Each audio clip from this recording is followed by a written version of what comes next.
Olá, meu nome é João Holanda, sou médico ortopedista especialista em cirurgia do joelho e medicina do esporte. Vamos conversar hoje a respeito do doping involuntário, ou seja, aquele doping que não foi feito intencionalmente pelo atleta com o objetivo de ganho de rendimento esportivo.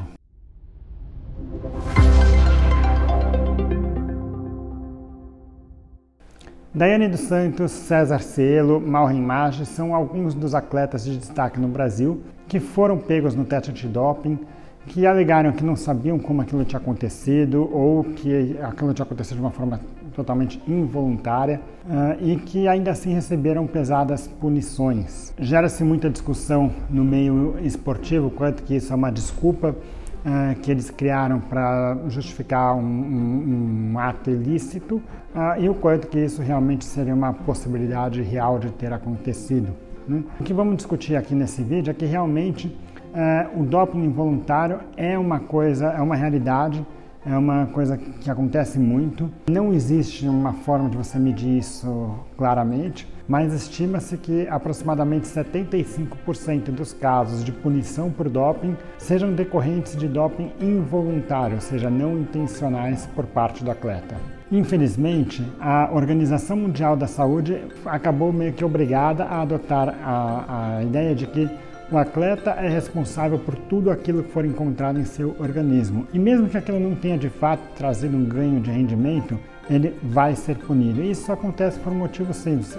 Se você começar a liberar da punição pessoas que eventualmente tenham feito um doping involuntário, isso vai facilitar muito o uso ilícito do doping, ou seja, as pessoas vão criar mecanismos de usar o doping com o objetivo de ganho de rendimento, de forma que seja possível justificar aquilo como uma coisa involuntária. O doping que é feito com o objetivo de ganho de rendimento, ele tem algumas características, né? Por exemplo, a substância dopante, idealmente ela deve ser eliminada rapidamente do organismo, ou seja, se você usar essa medicação hoje, amanhã ela já não é mais identificada no seu corpo, porém os efeitos dessas medicações elas devem ser persistentes. Eventualmente, algumas das substâncias usadas para doping, elas são naturalmente produzidas também pelo corpo. Por exemplo, a testosterona. A testosterona ela é naturalmente produzida pelo corpo e pode gerar alguma dificuldade para diferenciar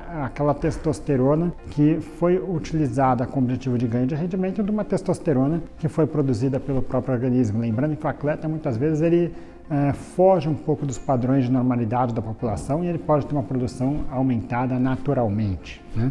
Quando, por outro lado, temos drogas que não são encontradas naturalmente no corpo e que demoram muito tempo para ser eliminadas do corpo, não faz o menor sentido um atleta que faz testes antidoping regularmente estar usando esse tipo de substância. Para ver o tamanho desse problema, o esteroide anabolizante mais detectado nos testes antidoping é o estanozolol. O estanozolol é uma droga que demora muito tempo para ser liberada do corpo e que não é produzida naturalmente pelo corpo, ou seja, quem é o atleta realmente de alto rendimento que vai estar fazendo uso disso de uma forma intencional? Não existe, né? Então, assim, realmente isso sugere um uso involuntário, o que não significa que esse atleta não vai ser severamente punido. E de onde é que vem essa contaminação involuntária, então? Ponto número 1, o que a gente mais tem que chamar a atenção aqui é a contaminação de suplementos alimentares. Isso é uma realidade muito comum, aliás, muito pior até nos Estados Unidos do que no Brasil, onde não existe nenhum controle por parte de agências regulatórias desses suplementos. Aqui no Brasil é um controle que não tem as mesmas características do controle de medicamentos, mas que ainda assim há algum controle. Então, de fato, não existe suplemento alimentar que a gente fale, olha, isso aqui pode tomar com total segurança. Existem suplementos que fazem publicidade mostrando que são testados, que têm segurança completa contra doping e quando foram feitos testes, identificou-se alguma substância proibida.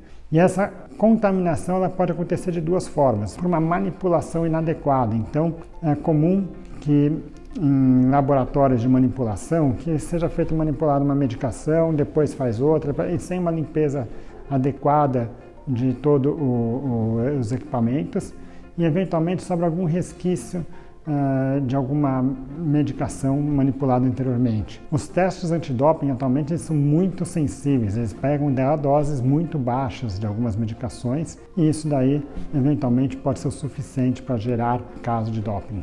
E o outro ponto realmente é a contaminação voluntária por parte do produtor, né?